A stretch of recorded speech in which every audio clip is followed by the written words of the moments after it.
Hello students, welcome to all of you on my YouTube channel Physics with AK Sharma. And today we will discuss about the remaining part of the dispersion. ठीक है बेटा, इससे पहले lecture में हमने dispersion जो next part था वही ऑप्टिक्स के अंदर वो स्टार्ट किया था और आज उसी को हम आगे प्रोसीड करते हुए प्रिज्म फॉर्मूला पढ़ा था कल हमने, ठीक है। तो आज हम स्टार्ट करते हैं for thin prism, angle of deviation निकालते हैं for thin prism, angle of deviation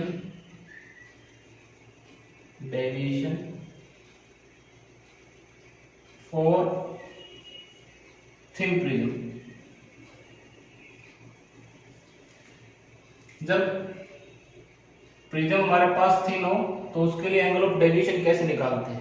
तो यहाँ पर देखो हमारे पास एक रिलेशन आया था delta is equal to, we know कल हमने पढ़ा था कि जो टोटल एंगल ऑफ डेविएशन होता delta is equal to I1 plus I2 minus R1 plus R2, ठीक है, ये पढ़ा था।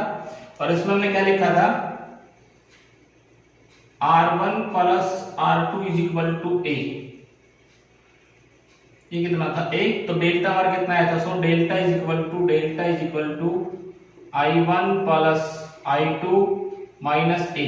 ये रिलेशन हमने निकाला था, अगर आप लोगों को ध्यान हो, ठीक है। तो डेल्टा हमारा कितना आया था, I1 plus I2 is equal to A, ठीक है।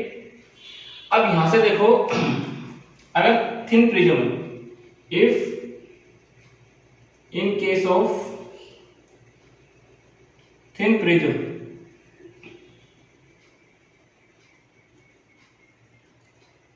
angle I1 and I2 are small, then हम क्या कर सकते हैं, अगर I1 I2 स्मॉल है तो हम क्या लिख सकते हैं, sine I1 nearly equal to I1 and sin I2 nearly equal to I2, ठीक है। sin I1 को हम I1 लिख सकते हैं और sin I2 को हम I2 लिख सकते हैं, ठीक है बेटा। तो यहाँ पे देखो, ये एक बार मैं दोबारा से वो डायग्राम रिपीट कर देता हूँ। ये इस तरह का डायग्राम था हमारे पास, ये ठीक है, ये नॉर्मल इधर, ये नॉर्मल इधर, ठीक है। ये वाली रे, ये एंगल डेल्टा था हमारे पास, ठीक है। ये O, K, L, M और N नाम दिया था इसे, देखो this is R1, this is R2, this is I1, this is I2। ये डेल्टा 1 माना था, ये डेल्टा 2 माना था, ये एंगल ऑफ ए प्रिज्म था। इस तरह का डायग्राम था कुछ कल हमारे पास, ठीक है। तो इसमें हमने क्या लिखा था कि अगर ये साइन I1 और I2 स्मॉल है तो हम क्या लिख सकते हैं, so using Snell's law at L and N, हम क्या लिख सकते हैं, sine I1 upon sine R1 is equal to mu. भाई इधर का रिफ्रैक्टिव इंडेक्स तो 1 है और इसका रिफ्रैक्टिव इंडेक्स म्यू मान रखा था, तो sine I1 upon sine R1 is equal to mu. अब साइन I1 को हम क्या लिख सकते हैं, I1, और साइन R1 को क्या लिख सकते हैं, R1 लिख सकते हैं। तो हम क्या लिख सकते हैं यहाँ पे, सो आप इसको नोट कर लो बेटा।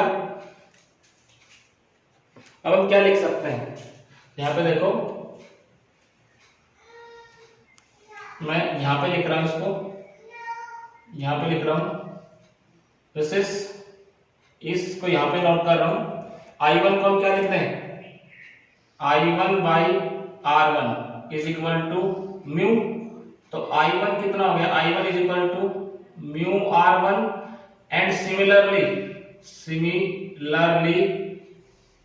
यहाँ पे जब स्नेल्स लॉ लगाएंगे तो I2 क्या आ जाएगा, I2 is equal to mu R2।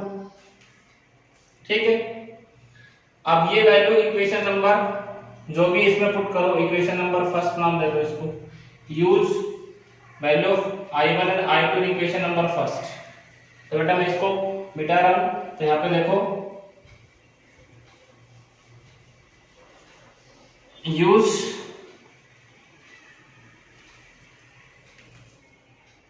Using the value of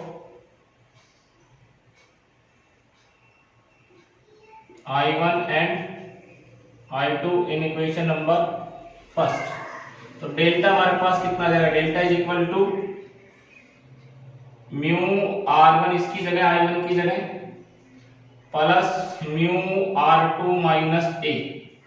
ठीक है, delta is equal to mu common ले लो, R1 plus R2 minus A.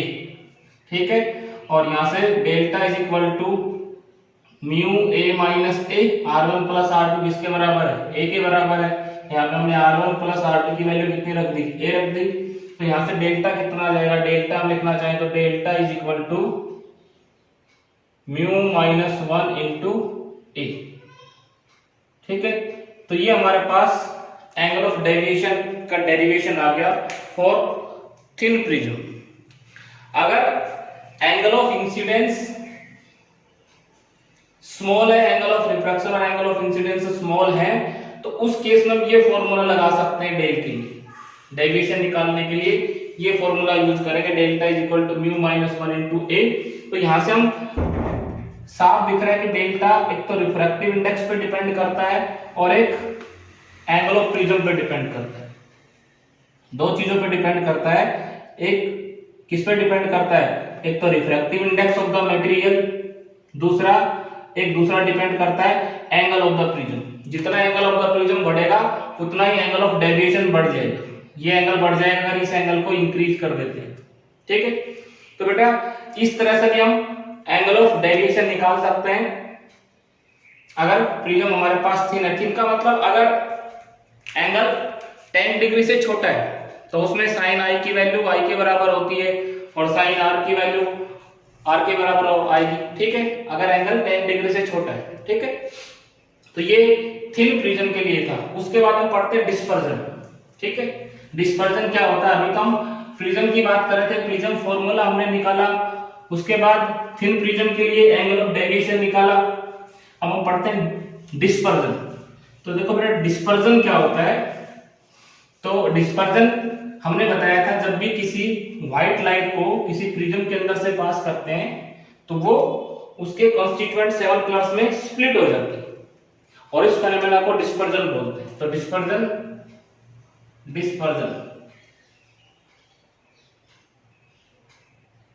The phenomena of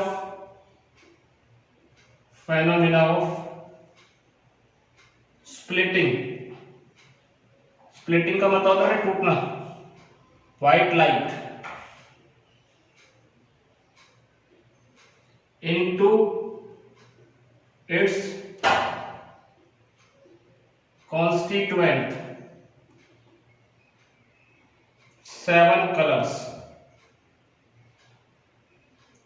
when it passed through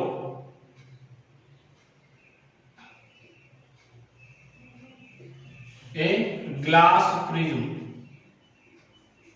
जब white light को किसी glass prism के अंदर से पास करते हैं तो वो व्हाइट लाइट उसके कॉन्स्टिट्यूएंट 7 कलर्स में टूट जाती है। ठीक है, इस फेनोमेना को हम क्या बोलते हैं, डिस्पर्जन बोलते हैं। क्या बोलते हैं, डिस्पर्जन आपने 10th क्लास में भी पढ़ा होगा और जब आप लैब में गए होंगे तो प्रिज्म देखा होगा, प्रिज्म के अंदर से जब व्हाइट लाइट पास होती है तो वो 7 कलर्स में स्प्लिट हो जाती है। ठीक है, और ये न्यूटन ने इस फेनोमेना को एक्सप्लेन करके बताया था कि व्हाइट लाइट जो है वो 7 कलर से मिलकर बनी हुई है। ठीक है, तो यहाँ पे देखो हम यहाँ पे डायग्राम बना करके दिखाते हैं। ये हमारे पास एक प्रिज्म मान लो, ठीक है, और यहाँ पे एक light Giri, this is white light.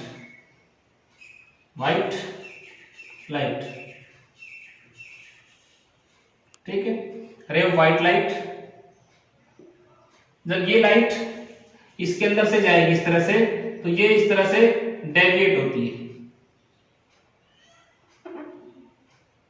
ये इस तरह से। अगर ये लाइट ऐसे जाती तो दिस इज ऐसे निकलती, इंसिडेंट रे की डायरेक्शन है, ठीक है। तो ये 7 कलर्स में टूट गए। देखो ये व्हाइट लाइट कितने 7 कलर्स में टूट गई।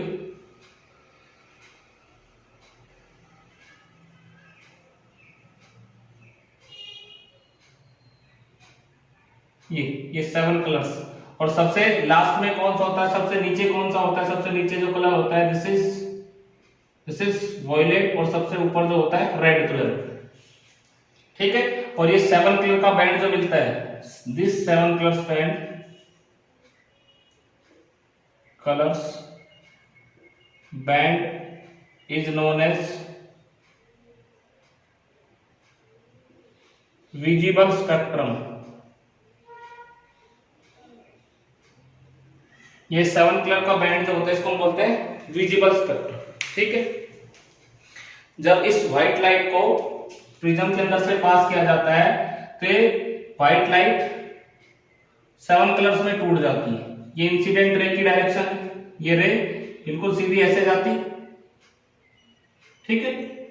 और this is angle of deviation delta, ये वॉयलेट कलर डेल्टा वॉयलेट, और this is delta red.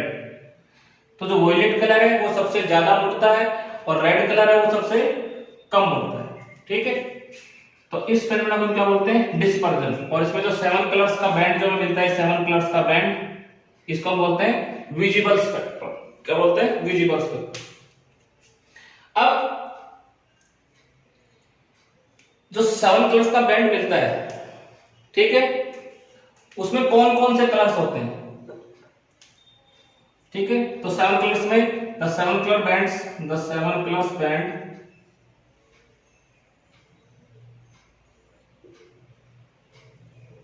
VIBGYOR, VIBGYOR, VIBGYOR से हम लिख सकते हैं so obtained is known as visible spectrum.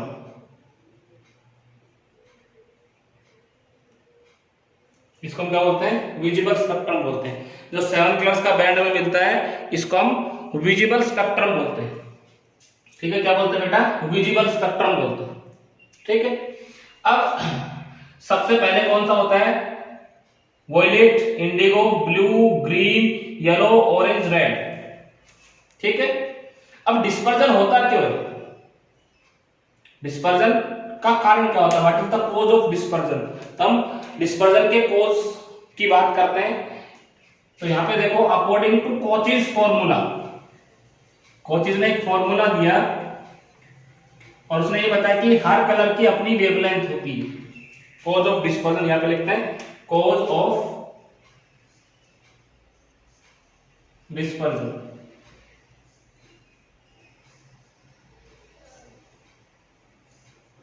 According to Cauchy's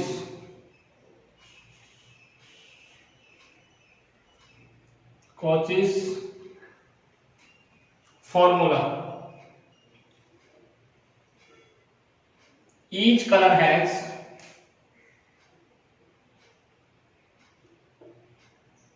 its own characteristic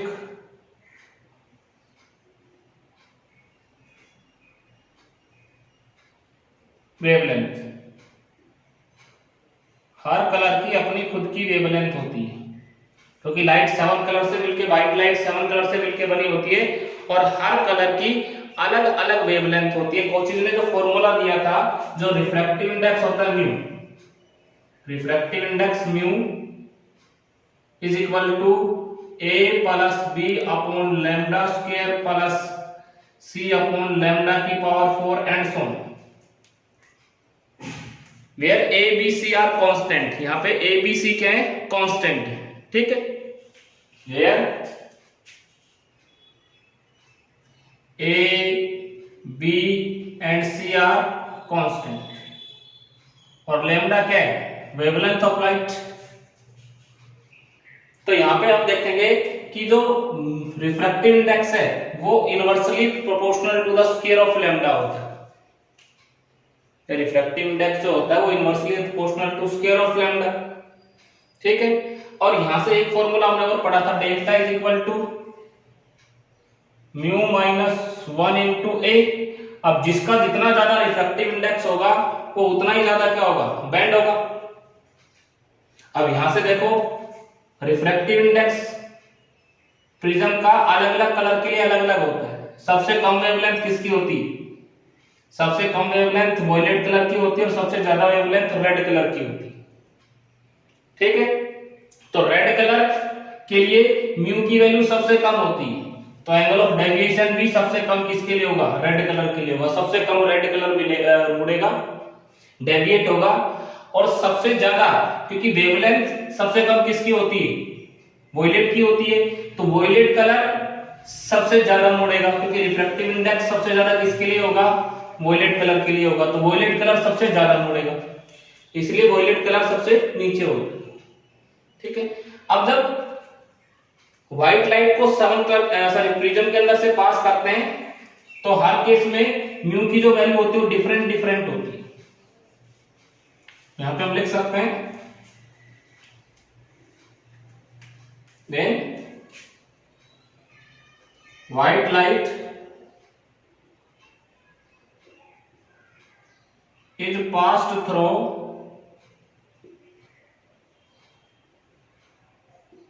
a glass prism, each color deviates through different angle, ठीक है। हर एक colour क्या होता है, अलग अलग एंगल से डेविएट हो जाता है, ठीक है। रेड कलर की वेवलेंथ क्या होती है, सबसे ज्यादा होती है, और वॉयलेट की क्या होती है, सबसे कम होती है।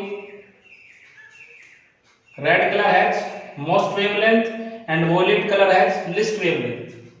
यहां पे हम लिख सकते हैं, देखो यहां पे हम दिखा भी सकते हैं।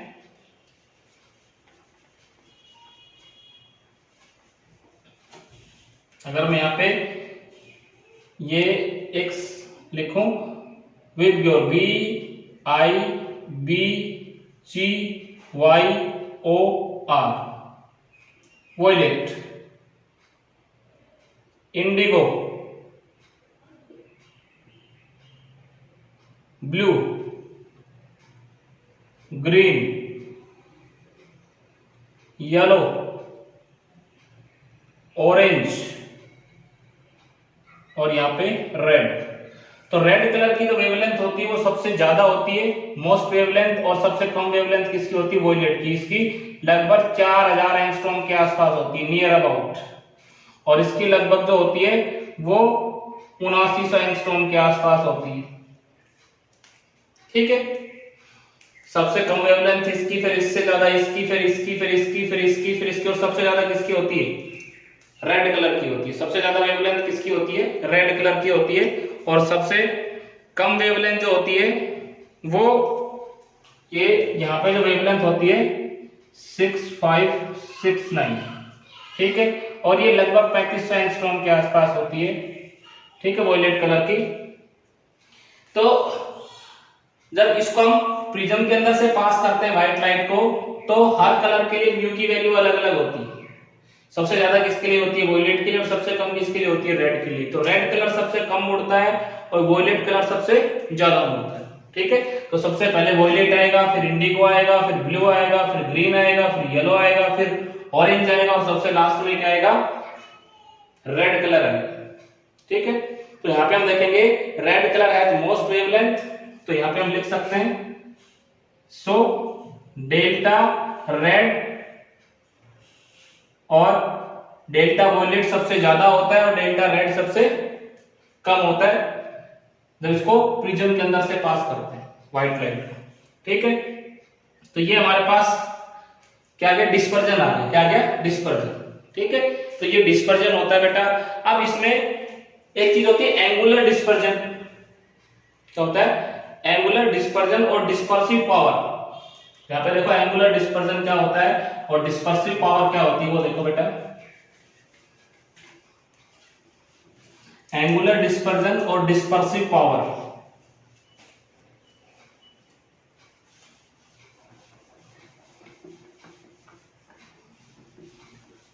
एंगुलर डिस्पर्जन, यहाँ पर देखो एंगुलर डिस्पर्जन लिखते हैं।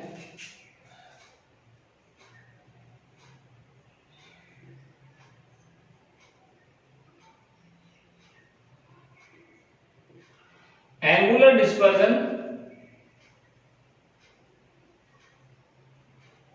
produced by a prism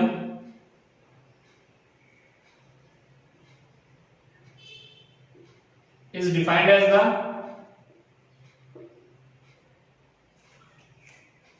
difference of angle of deviation, defined as the difference of angle of deviation between two extreme colors.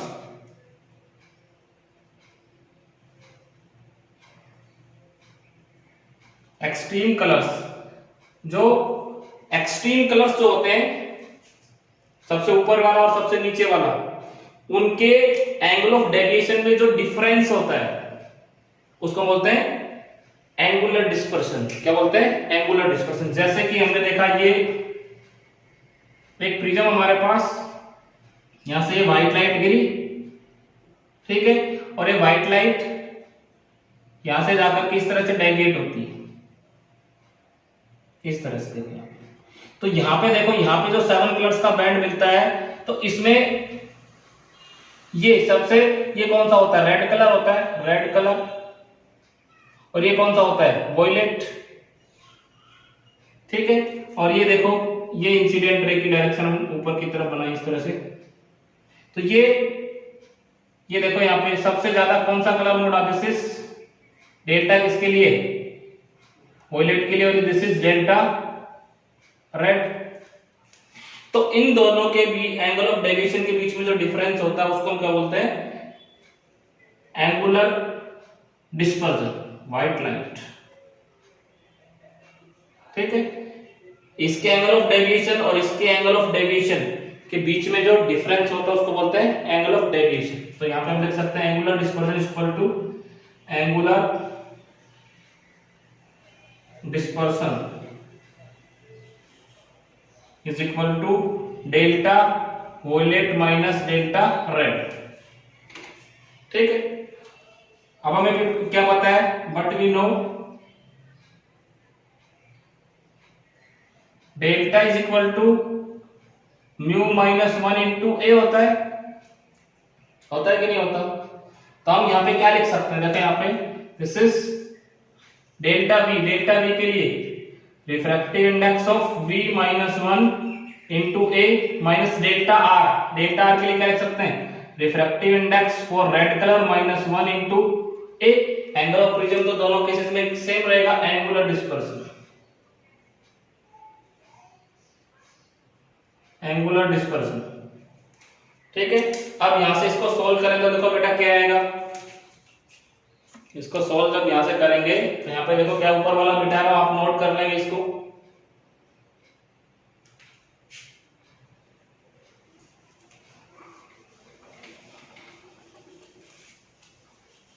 This is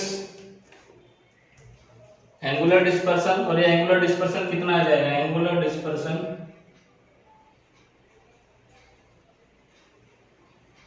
this is mu v refractive index of violet into A minus A, इसको multiply कर दिया, minus mu for red colour into A, और यहाँ पे minus minus plus ए। तो ए से क्या हो गया? कैंसिल आउट, क्या आ गया हमारे पास? This is mu for violet colour minus mu for red colour multiply by A. ये 2 बच गया, यहां से ए कॉमन आ जाएगा, तो यहाँ पे एंगुलर डिस्पर्सन। डिस्पर्सन, ये हमारे पास एंगुलर डिस्पर्सन आ गया बेटा, एंगुलर डिस्पर्सन का फॉर्मूला आ गया हमारे पास। ठीक है, तो दो एक्सट्रीम कलर्स के एंगल ऑफ डेविएशन में जो डिफरेंस होता है उसको हम बोलते हैं एंगुलर डिस्पर्सन। क्या बोलते हैं? Angular dispersion. ठीक है, तो यहाँ पे देखो बेटा एंगुलर डिस्पर्सन हो गया, उसके बाद आती है डिस्पर्सिव पावर, आती है डिस्पर्सिव पावर। तो यहां नोट कर लेंगे इसको, डिस्पर्सिव पावर देखो बेटा, डिस्पर्सिव पावर, डिस्पर्सिव पावर। तो डिस्पर्सिव पावर क्या होती है वो देखो बेटा, dispersive power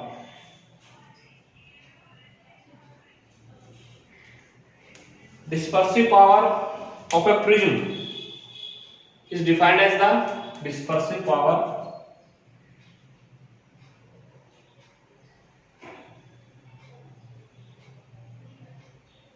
prism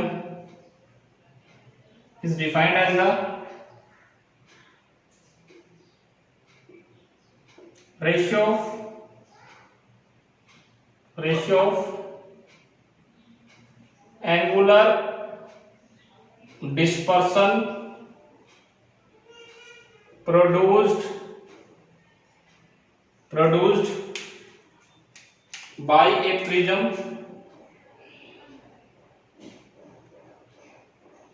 to the mean deviation, mean angular deviation या mean deviation लिख सकते हैं। ठीक है, तो ये रेशियो होता है किस किस का, angular dispersion to the mean deviation. It is denoted by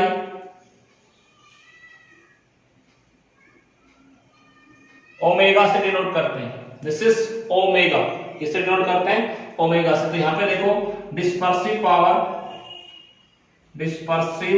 power omega is equal to angular dispersion divided by mean deviation. यहां से ओमेगा हम लिख सकते हैं बेटा एंगुलर डिस्पर्सन, अभी हमने पढ़ा था angular dispersion, this is delta V minus delta R, ये था एंगुलर डिस्पर्सन। और मीन डेविएशन को हम डेल्टा से रिप्रेजेंट करते हैं, where delta is the mean deviation. और डेल्टा को हम कैसे फाइंड आउट कर सकते हैं? It is calculated by mean निकाल लो तो delta V plus delta R divided by 2, ये डेल्टा की वैल्यू हम यहां से कैलकुलेट कर सकते हैं, मीन डेविएशन। पर मीन डेविएशन कितना आएगा? Delta V plus delta R divided by 2। दो एक्सट्रीम कलर्स के एंगल ऑफ डेविएशन को जोड़ लो और उसको 2 से डिवाइड कर दो तो ये मीन आ जाएगा हमारे पास। तो दिस इज डिस्पर्सिव पावर, ये क्या होती है? Dispersive power. ठीक है, तो इसको हम और भी आगे सोल्व करना चाहें तो और भी इसको सोल्व कर सकते हैं दूसरे टर्म्स में, जैसे न्यूमेरिकल हमें सोल्व करने हैं तो उस पावर में हम इसको उस फॉर्मूले में उसको एक्सप्रेस कर सकते हैं। देखो ये यहां तक आप नोट कर लेंगे बेटा, डिस्पर्सिव पावर रेशियो होता है एंगुलर डिस्पर्सन और मीन डेविएशन का। ठीक है, produce by A prism. Dispersive power एक प्रिज्म की जो होती है वो एंगुलर डिस्पर्सन और मीन डेविएशन का रेशियो होती है। देखो इसको और आगे थोड़ा सोल्व करते हैं। अब यहां पे एक चीज देख सकते हैं, भाई हमने क्या लिखा था, del B minus del R किसके बराबर आया था? ये हमारे पास आया था del B minus del R, हमने लिखा था mu B minus mu R multiply by A from the previous relation. तो सो ओमेगा कितना हो जाएगा? Omega is equal to mu minus mu R multiply by A divided by mu minus 1 into A में delta किसके बराबर होता है? ये इससे कैंसिल आउट हो जाएगा और हमारे पास ओमेगा कितना आ जाएगा, omega is equal to mu V minus mu R divided by mu minus A, ऐसा लिख सकते हैं। और यहाँ पे म्यू कैसे कैलकुलेट करेंगे, म्यू इसी तरीके से कैलकुलेट करेंगे, mean refractive index mu V plus mu R divided by 2, इसको ऐसे कैलकुलेट करेंगे mean deviation mean refractive index को। न्यूमेरिकल्स की बात कर रहा हूं मैं, जब न्यूमेरिकल्स निकालेंगे तो म्यू की वैल्यू कैसे लेंगे, इस तरह से हम नोट करेंगे। इसको और भी लिख सकते हैं किस तरह से, इसको मैं डी म्यू लिख सकता हूं, ठीक है, change in angle of deviation mu minus में, इस तरह से हम लिख सकते हैं। तो दिस इज डिस्पर्सिव पावर, ये क्या हो गई, डिस्पर्सिव पावर, ठीक है। अब कई बार एक एंगल जैसे ये हमारे पास हमने देखा था कि ये देखो यहाँ पे एक ग्राफ हम ड्रॉ कर सकते हैं किस किस के बीच में, रिफ्रैक्टिव इंडेक्स और वेवलेंथ के बीच में। तो यहाँ पे देखो दिस इज वेवलेंथ लैम्डा और यहाँ पे म्यू रिफ्रैक्टिव इंडेक्स। तो ये एक दूसरे के क्या होते हैं, इनवर्सली प्रोपोर्शनल होते हैं। हमने क्या देखा, mu is inversely proportional to lambda square, यही तो होता है कॉचीज फॉर्मूला से। तो ये इस तरह का ग्राफ आएगा इसके लिए, जहां पे म्यू की वैल्यू ज्यादा होगी, ठीक है, वहां पे वेवलेंथ कम होगी, और जिस कलर के लिए वेवलेंथ ज्यादा होगी उसके लिए म्यू की वैल्यू कम होगी। तो इस तरह का ग्राफ आता है इसके बीच में, वेवलेंथ और रिफ्रैक्टिव इंडेक्स के बीच में, ठीक है बेटा। तो ये हमारा जो डिस्पर्जन का पार्ट है बिल्कुल छोटा सा पार्ट है और ये हमारा कंप्लीट हो गया है, ठीक है। जो स्कैटरिंग ऑफ लाइट था वो इस साल जो 30% सिलेबस रिड्यूस किया है सीबीएसई ने, उसमें से डिलीट कर दिया है, तो स्कैटरिंग ऑफ लाइट हमें नहीं पढ़नी है, ठीक है। Angular dispersion, dispersive power, prism formula और डिस्पर्जन, ठीक है। तो कल हम इसके न्यूमेरिकल्स के बारे में डिस्कस करेंगे और जो बोर्ड एग्जाम में क्वेश्चंस पूछे गए हैं उनके बारे में डिस्कस करेंगे। आज के लेक्चर में बेटा इतना ही, थैंक यू।